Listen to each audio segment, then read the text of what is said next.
Hello hi Rusiya Shiyab ചാനലിലേക്ക് എല്ലാവർക്കും സ്വാഗതം.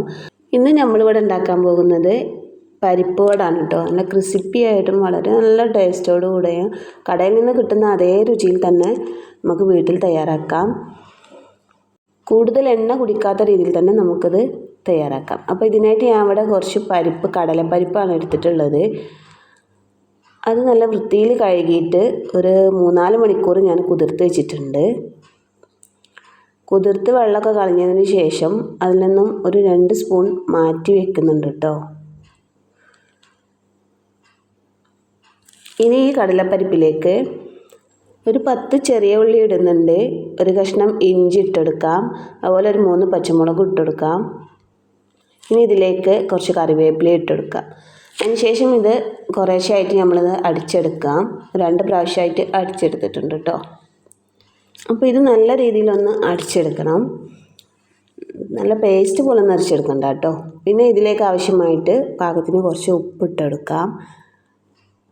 അതിൻ്റെ കൂടെ തന്നെ കുറച്ച് ചില്ലി ഫ്ലാക്സ് ഇട്ടെടുക്കുന്നുണ്ട്. വറ്റൽമുളക് പൊടിച്ചതാണ് കേട്ടോ. പിന്നെ ഒരു സ്പൂണ് പെരുംജീരകം ഇട്ടെടുക്കുന്നുണ്ട്. അതിൻ്റെ കൂടെ തന്നെ കുറച്ച് കായപ്പൊടിയും ഇട്ടെടുക്കുന്നുണ്ട്.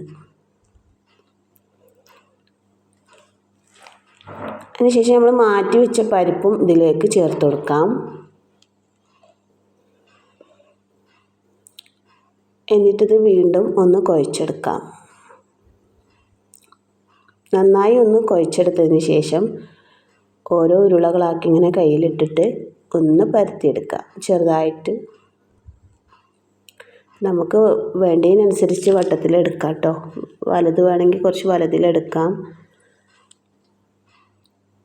ചെറുതാണെങ്കിൽ കുറച്ച് ചെറുതാക്കിയിട്ടും എടുക്കാം കേട്ടോ. നമ്മളിഷ്ടത്തിന് നമുക്ക് എടുക്കാം. അപ്പോൾ ഞാൻ ഇതുപോലെ ഇങ്ങനെ പരത്തി എടുത്തിട്ടുണ്ട്. ബാക്കിയുള്ളതും കൂടെ അതുപോലെ ചെയ്തെടുത്തിട്ടുണ്ട് കേട്ടോ. ഇനി ഇത് ചുട്ടെടുക്കാനായിട്ട് ഞാൻ ഇവിടെ ഒരു പാത്രം അടുപ്പത്ത് വെച്ചിട്ടുണ്ട്. ഒന്ന് ചൂടായി കഴിയുമ്പോൾ അതിലേക്ക് കുറച്ച് ഓയിൽ ഒഴിച്ചെടുക്കാം. ഓയിലൊന്ന് ചൂടായി വരുമ്പോൾ ഉണ്ടാക്കി വെച്ച ഈ പരിപ്പിൻ്റെത് ഇട്ട് കൊടുക്കാം കേട്ടോ.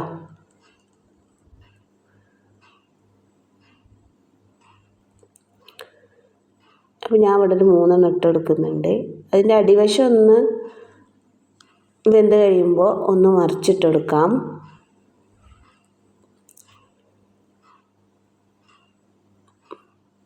പിന്നെ ഇതൊരു മീഡിയം ഫ്ലെയിമിൽ ഇത് ഉണ്ടാക്കിയെടുക്കാം കേട്ടോ. ഹൈ ഫ്ലെയിമിൽ ഇടാതിരിക്കുക. അങ്ങനെ ഇത് പെട്ടെന്ന് വറുത്തെടുക്കാൻ പറ്റും. തീരെ എണ്ണ ഒന്നും കുടിക്കില്ല കേട്ടോ. അത് നല്ല ടേസ്റ്റാണ്. നല്ലൊരു മുരിഞ്ഞ കറുമുറായിരിക്കും ഈ പരിപ്പ് വട കേട്ടോ. അപ്പോൾ വീട്ടിലെല്ലാവരും ഇതുപോലെ ഒന്ന് തയ്യാറാക്കി നോക്കുക. സൂപ്പർ ടേസ്റ്റാണ്. അപ്പോൾ ഇത് ചെറിയ തീയിൽ നമ്മളിത് വേവിച്ചെടുക്കുമ്പോൾ ഇതിൻ്റെ ഉള്ളിലൊക്കെ നല്ല രീതിയിലൊന്നും വെന്തിട്ടുണ്ടാവും കേട്ടോ. ഉണ്ടല്ലേ, നല്ലൊരു ടേസ്റ്റുള്ളൊരു പരിപ്പ് വടയാണ്. അപ്പോൾ എല്ലാവരും ഒന്ന് ട്രൈ ചെയ്ത് നോക്കുക. വീഡിയോ ഇഷ്ടമാണെങ്കിൽ ലൈക്ക് ചെയ്യാം കേട്ടോ. ലൈക്ക് ചെയ്യാൻ മറക്കല്ലേ. അടുത്ത വീഡിയോയുമായി വീണ്ടും കാണാം. അപ്പോൾ ഇന്നത്തെ വീഡിയോ ഇത്രയേ ഉള്ളൂ കേട്ടോ.